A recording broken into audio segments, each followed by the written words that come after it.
Hello and welcome to the path of study NCERT geography class 7 की श्रृंखला में इस वीडियो में हम चैप्टर नंबर 4 वायु को समझेंगे। तो पृथ्वी के चारों ओर जो वायु का आवरण है उसी से वायुमंडल का निर्माण होता है। तो वायुमंडल किसे कहते हैं? तो हमारी पृथ्वी चारों ओर से वायु की घनी चादर से घिरी हुई है जिसे वायुमंडल कहा जाता है। तो हमारी पृथ्वी के चारों ओर वायु का जो आवरण है उसी से वायुमंडल का निर्माण होता है। आगे बताया गया है कि पृथ्वी पर सभी जीव जीवित रहने के लिए वायुमंडल पर निर्भर हैं। यह हमें सांस लेने के लिए वायु प्रदान करता है एवं सूर्य की किरणों के हानिकारक प्रभाव से हमारी पृथ्वी की भी रक्षा करता है। यदि सुरक्षा की यह चादर ना हो तो हम दिन के समय सूर्य की गर्मी से तप्त होकर जल सकते हैं और रात के समय ठंड से जम सकते हैं।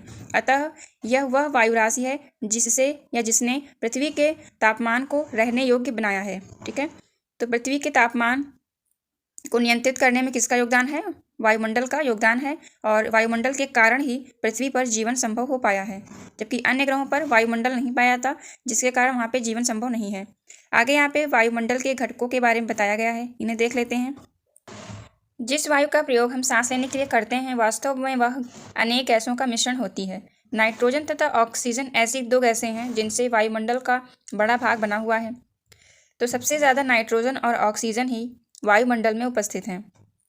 ऑक्सीजन कुल वायुमंडल का 21% है, जबकि नाइट्रोजन सर्वाधिक 78% जो है नाइट्रोजन उपस्थित है वायुमंडल में। इसके बाद है आर्गन और उसके बाद कार्बन डाइऑक्साइड है। उसके बाद 0.04% में अन्य गैसें शामिल हैं। आगे यहाँ पे बताया गया है कि carbon dioxide, helium, ozone, argon एवं हाइड्रोजन कम मात्रा में पाई जाती हैं। इन गैसों के अलावा धूल के छोटे छोटे कण भी हवा में मौजूद होते हैं। तो यहाँ पे ये वृत्त रेख में जिसमें बताया गया है प्रतिशत नाइट्रोजन का 78% है और ऑक्सीजन 21% प्रेजेंट है, ऑर्गन 0.93%, कार्बन डाइऑक्साइड 0.03% और अन्य गैसों में 0.04% जो है शामिल हैं। नाइट्रोजन वायु में सर्वाधिक पाई जाने वाली गैस है। जब हम सांस लेते हैं तब फेफड़ों में कुछ नाइट्रोजन भी ले जाते हैं और फिर उसे बाहर निकाल देते हैं, परंतु पौधों को अपने जीवन के लिए नाइट्रोजन की आवश्यकता होती है। वे सीधे वायु से नाइट्रोजन नहीं ले पाते। मृदा तथा कुछ अन्य पौधों की जड़ों में रहने वाले जीवाणु वायु से नाइट्रोजन लेकर इसका स्वरूप बदल देते हैं जिससे पौधे इसका प्रयोग कर सकें। ठीक है, तो पौधे सीधे तौर पर नाइट्रोजन गैस का प्रयोग नहीं करते हैं, बल्कि मृदा या फिर अन्य जीवाणुओं के द्वारा नाइट्रोजन का स्वरूप बदल दिया जाता है और उस बदले हुए स्वरूप के द्वारा ही पौधे उसको ग्रहण करते हैं। तो पौधे जड़ों द्वारा उसको ग्रहण करते हैं नाइट्रोजन को। आगे लिखा है कि ऑक्सीजन वायु में प्रचुरता में मिलने वाली दूसरी गैस है। तो ऑक्सीजन वायु में प्रचुरता से मिलने वाली दूसरी गैस है। पहली नाइट्रोजन थी, दूसरे नंबर पर कौन है? ऑक्सीजन है। तो मनुष्य तथा पशु सांस लेने में वायु से ऑक्सीजन प्राप्त करते हैं। हरे पादप प्रकाश संश्लेषण द्वारा ऑक्सीजन उत्पन्न करते हैं। इस प्रकार वायु में ऑक्सीजन की मात्रा समान बनी रहती है। यदि हम वृक्ष काटते हैं तो यह संतुलन बिगड़ जाता है। कहने का तात्पर्य यह है कि ऑक्सीजन की जो प्रचुरता है पृथ्वी पर वो कहीं ना कहीं पौधों के द्वारा ही इसकी प्रचुरता बनी हुई है, लेकिन अगर हम इन्हें नष्ट कर देते हैं, वृक्षों को काटते हैं, तो जो वायुमंडल में ऑक्सीजन है उसका संतुलन जो है वो बिगड़ सकता है। आगे बताया गया है कि कार्बन डाइऑक्साइड अन्य महत्वपूर्ण गैस है। हरे पादप अपने भोजन के रूप में कार्बन डाइऑक्साइड का प्रयोग करते हैं और ऑक्सीजन वापस देते हैं। मनुष्य और पशु कार्बन डाइऑक्साइड बाहर निकालते हैं। मनुष्यों द्वारा या पशुओं द्वारा बाहर छोड़ी गई कार्बन डाइऑक्साइड की मात्रा पादपों द्वारा प्रयोग में लाई जाती है और जिससे यह संतुलन बना रहता है। ठीक है, तो जो पेड़ पौधे हैं वो ऑक्सीजन को रिलीज़ करते हैं और जो जानवर हैं फिर जो जीव हैं पृथ्वी पे वो कार्बन डाइऑक्साइड को रिलीज़ करते हैं। ठीक है, CO2 को रिलीज़ करते हैं। तो ऑक्सीजन यहाँ पे जीव ग्रहण करते हैं। तो पौधों द्वारा छोड़ी गई ऑक्सीजन जो जानवर हैं पृथ्वी पर जो जीव हैं वो लेते हैं, ग्रहण करते हैं, और जानवरों द्वारा रिलीज़ की गई कार्बन डाइऑक्साइड जो है वो पौधे ग्रहण करते हैं। तो इस प्रकार ये संतुलन बना रहता है। यहाँ पे लिखा है मनुष्यों तथा पशुओं द्वारा बाहर छोड़ी जाने वाली कार्बन डाइऑक्साइड की मात्रा पादपों द्वारा प्रयोग की जाने वाली गैस के बराबर होती है, जिससे यह संतुलन बना रहता है। परंतु यह संतुलन कोयला तथा खनिज तेल आदि ईंधनों के जलाने से गड़बड़ा जाता है। ठीक है, तो इसमें असंतुलन की स्थिति तब उत्पन्न होती है जब मनुष्यों द्वारा जो है कोयला और खनिज तेल जैसे ईंधनों को अत्यधिक मात्रा में जलाया जाता है। ये वायुमंडल में प्रतिवर्ष करोड़ों टन कार्बन डाइऑक्साइड की बढ़ोतरी करते हैं। परिणाम स्वरूप कार्बन डाइऑक्साइड का बढ़ा हुआ आयतन पृथ्वी पर मौसम तथा जलवायु को प्रभावित करता है। तो ये सभी कारण हैं जिसके द्वारा पृथ्वी पर कार्बन डाइऑक्साइड की मात्रा में बढ़ोतरी देखी जा रही है। उसी का एक प्रतिफल है ग्लोबल वार्मिंग। तो इसे समझ लेते हैं पहले। कार्बन डाइऑक्साइड वायुमंडल में फैलकर पृथ्वी से विकिरित ऊष्मा को पृथ्वी पर रोककर ग्रीन हाउस गैस पैदा करती है, इसलिए इसे ग्रीन हाउस गैस भी कहा जाता है। तो ग्रीन हाउस गैस कौन सी गैस को कहते हैं? तो वो है कार्बन डाइऑक्साइड। आगे लिखा है कि और इसके अभाव में धरती इतनी ठंडी हो जाती है कि इस पर रहना असंभव होता है। ठीक है, तो यहाँ पे लिखा है कि कार्बन डाइऑक्साइड वायुमंडल में फैलकर पृथ्वी से विकिरित ऊष्मा को पृथ्वी पर रोक कर ग्रीन हाउस प्रभाव को पैदा करती है। तो मान लीजिए ये पृथ्वी है और यहाँ पे ये जो दिख रहा है ये है वायुमंडल। ठीक है, यहाँ पे विभिन्न गैसों का समूह है। तो जब बाहर से पृथ्वी से विकिरित ऊष्मा जो वायुमंडल में जाती है तो वह वायुमंडल से बाहर ना निकल के वापस जो है पृथ्वी पर लौट आती है। ठीक है, वापस जब पृथ्वी पर वापस पुनः आ जाती है तो इससे क्या होता है? पृथ्वी का तापमान में वृद्धि होती है।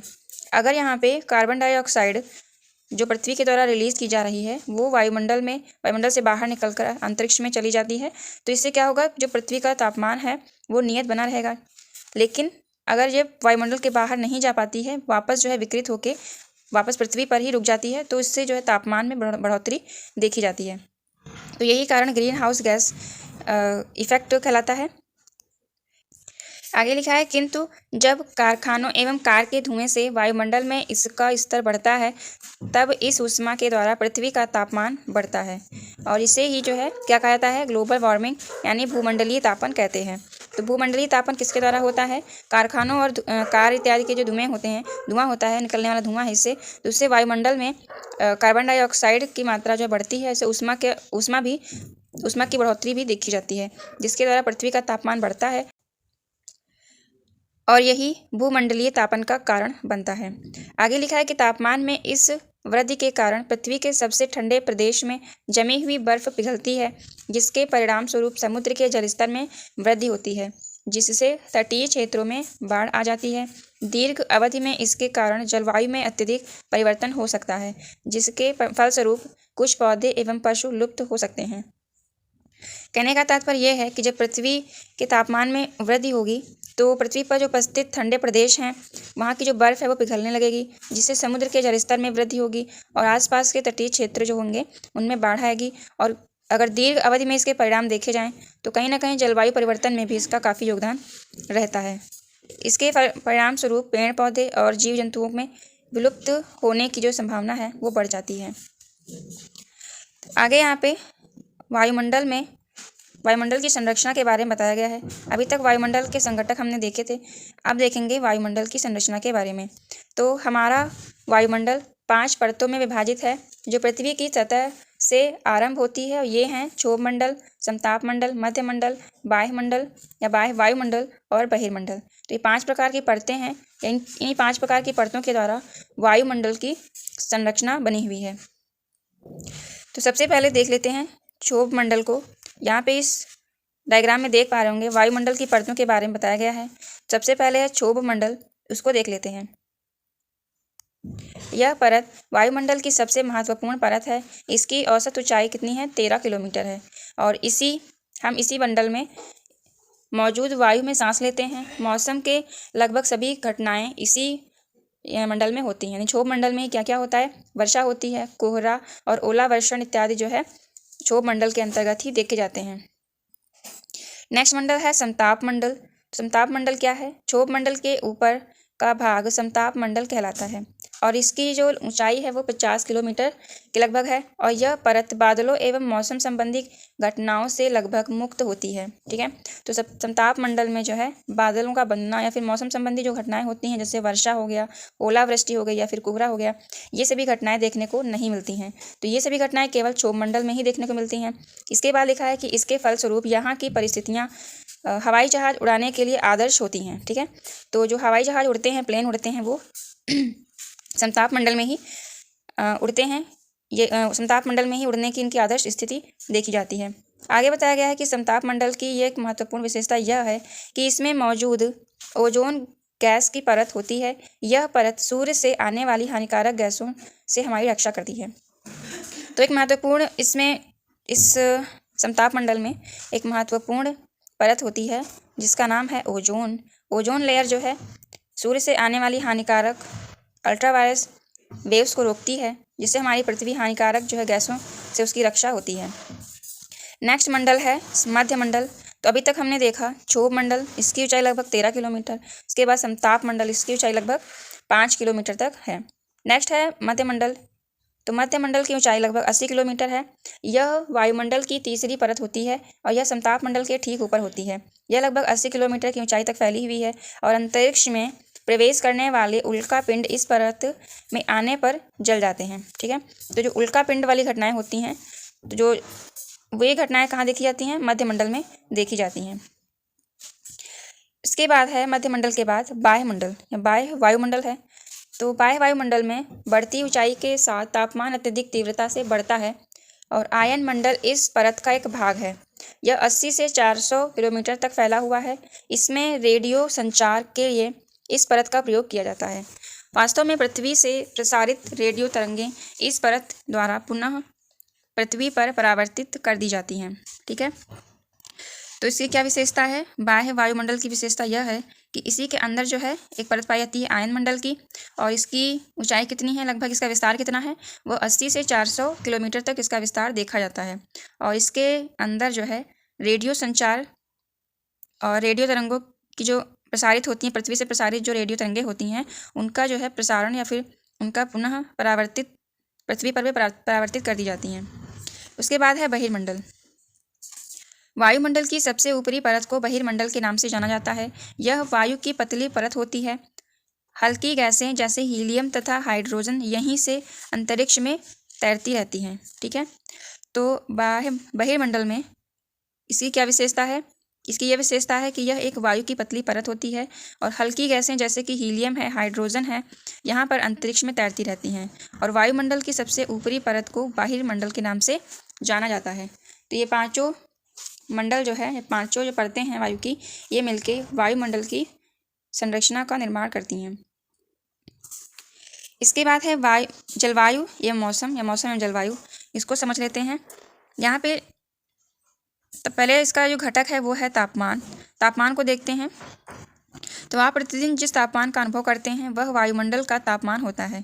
वायु में मौजूद ताप एवं शीतलता के परिमाण को ही तापमान कहते हैं।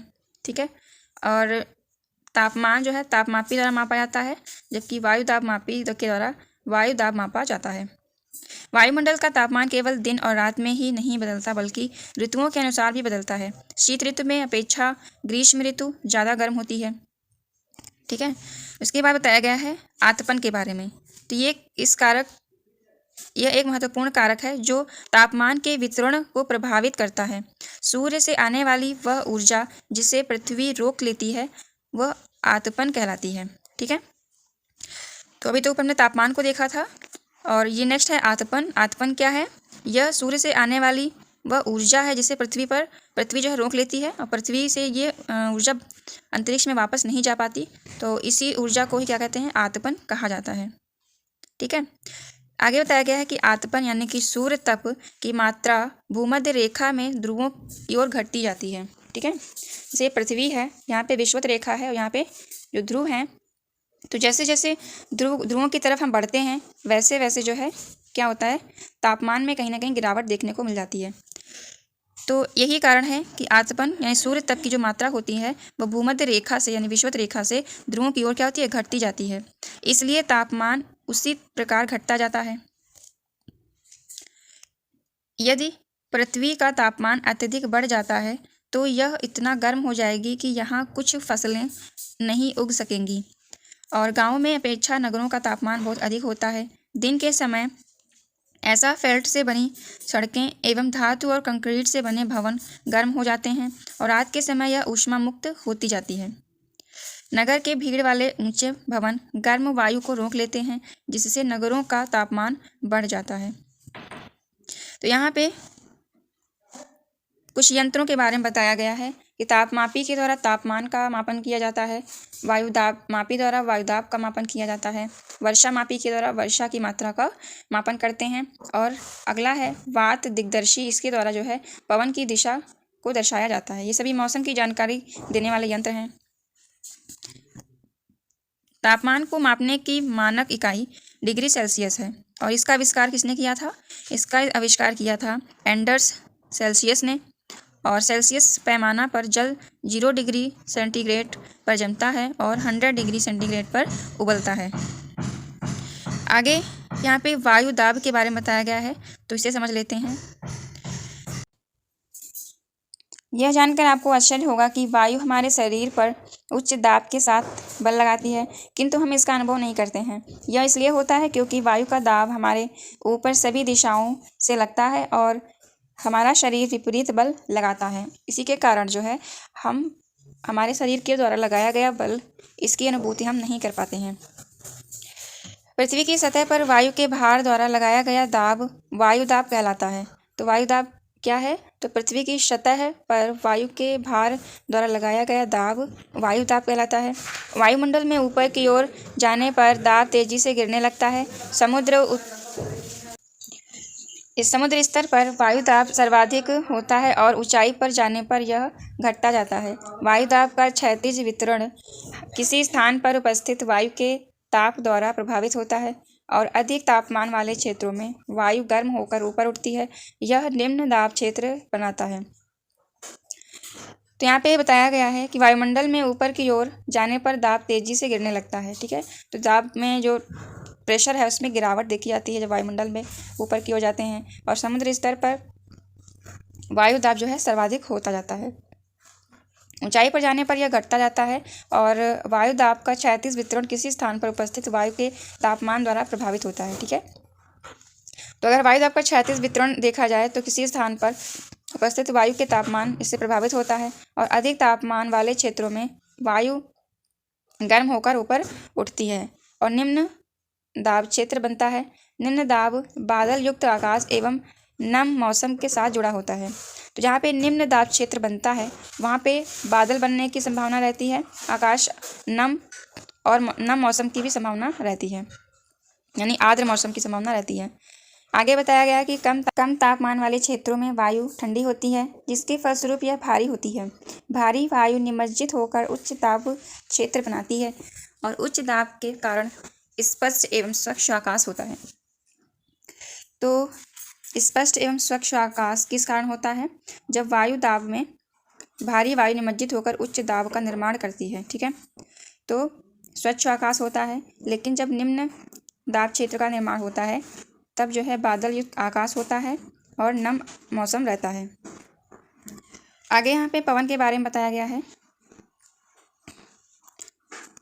पवन का नाम उसके आने के दिशा के आधार पर निर्धारित होता है। उदाहरण के लिए पश्चिम से आने वाली पवन को पश्चिमी यानी पछुआ पवन कहते हैं। तो उच्च दाब क्षेत्र से निम्न दाब क्षेत्र की ओर वायु की गति को पवन कहते हैं। ठीक है, पवन किसे कहते हैं?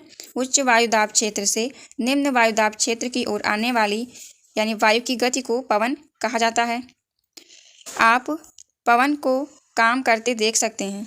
जब यह सड़क पर गिरी पत्तियों को उड़ाती तथा तूफान के समय पेड़ों को उखाड़ देती है। कभी कभी जब पवन धीरे बहती है तो आप इसे महीन धूल या धुएं को उड़ाते देख सकते हैं। कभी कभी पवन इतनी तेज होती है कि इसके विपरीत दिशा में चलना कठिन हो जाता है। आपने अवश्य अनुभव किया होगा कि तेज पवन में छाता लेकर चलना आसान नहीं है। 3 अन्य कारण सोचिए, जैसे कि जब तेज पवन के कारण आपके लिए समस्या उत्पन्न हुई हो। पवन को मुख्यतः 3 प्रकार में विभाजित किया जाता है। तो वे कौन कौन से पवन के प्रकार हैं उन्हें समझ लेते हैं। पहला है स्थायी पवनें, दूसरा है मौसमी पवनें और तीसरा है स्थानीय पवनें। ठीक है, तो स्थायी पवनें क्या होती हैं? व्यापारिक पश्चिमी एवं पूर्वी पवनें स्थायी पवनें हैं। ये वर्ष भर लगातार निश्चित दिशा में चलती रहती हैं। स्थानीय पवनें क्या हैं? ये पश्चिम एवं पूर्व से बहने वाली पवनें होती हैं। ये वर्ष भर लगातार निश्चित दिशा में जो है चलती रहती हैं। नेक्स्ट पवन का प्रकार है मौसमी पवनें। ये पवनें विभिन्न ऋतुओं में अपनी दिशा बदलती रहती हैं। उदाहरण के लिए भारत में मानसूनी पवनें। ठीक है, तो भारत में मानसूनी पवनें किस टाइप के पवनें हैं? वह हैं मौसमी पवनें। उसके बाद नेक्स्ट है स्थानीय पवनें। ये पवनें किसी छोटे क्षेत्र में वर्ष या दिन के किसी विशेष समय में चलती हैं। उदाहरण के लिए स्थल एवं समुद्री समीर जो है स्थानीय पवनों के उदाहरण है। यहाँ पे लिखा है कि किसी छोटे क्षेत्र में वर्ष या फिर दिन के किसी विशेष समय में। ठीक है, तो जो लू है वो हमेशा गर्मियों के मौसम में दिन के समय चलती है। ठीक है, तो किसी विशेष समय पे चलती है। और इसके बाद नेक्स्ट है चक्रवात के बारे में बताया गया है। फिर नेक्स्ट फैक्टर जो है दिया गया है आर्द्रता।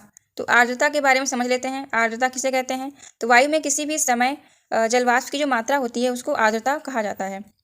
तो यहाँ पे लिखा है कि चक्रवाती वर्षा, और उसके नीचे लिखा है पर्वतीय वर्षा, और फिर है संवहनीय वर्षा। ये 3 प्रकार हैं वर्षा के, और ये कहीं ना कहीं वायुदाब जो पेड़ियाँ होती हैं उन पर डिपेंड करता है। तो आर्द्रता के बारे में समझ लेते हैं। जब जल पृथ्वी एवं विभिन्न जलाशयों में वाष्पित होता है तो यह जलवाष्प बन जाता है, और वायु में किसी भी समय जलवाष्प की मात्रा को आर्द्रता कहते हैं। जब वायु में जलवाष्प की मात्रा अत्यधिक होती है तो उसे हम आर्द्र दिन कहते हैं। ठीक है, तो आर्द्र दिन क्या चीज़ है? जब वायु में जलवाष्प की मात्रा अत्यधिक होती है तो वह आर्द्र दिन होता है। जैसे जैसे वायु गर्म होती जाती है इसकी जलवाष्प धारण करने की जो क्षमता होती है वो बढ़ती जाती है, और इस प्रकार यह और अधिक आर्द्र हो जाती है। आर्द्र दिन में कपड़े सूखने में काफ़ी समय लगता है एवं हमारे शरीर से पसीना आसानी से नहीं सूखता और हम असहज महसूस करते हैं। तो ये जो कंडीशन है वो कब आती है?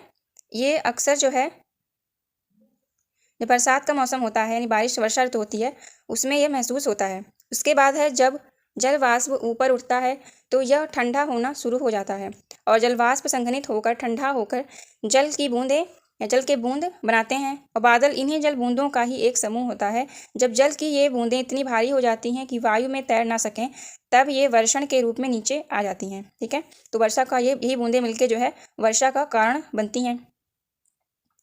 आगे बताया गया है कि आकाश में उड़ते हुए जेट हवाई जहाज अपनी पीछे सफ़ेद पथ चिन्ह छोड़ते हैं। इनके इंजनों से निकली नमी संघनित हो जाती है, और वायु में गतिमान न रहने की स्थिति में यह संघनित नमी कुछ देर तक पथ के रूप में दिखाई देती है। तो यही जो नमी होती है, संघनित नमी होती है, वही वायुयान के पीछे छोड़े गए सफ़ेद चिन्ह को दर्शाती है।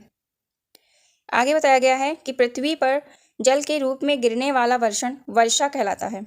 ठीक है, तो पृथ्वी पर जल के रूप में गिरने वाला वर्षण ही वर्षा कहलाता है। ज़्यादातर भौम जल वर्षा जल से ही प्राप्त होता है। पौधे जल संरक्षण में मदद करते हैं।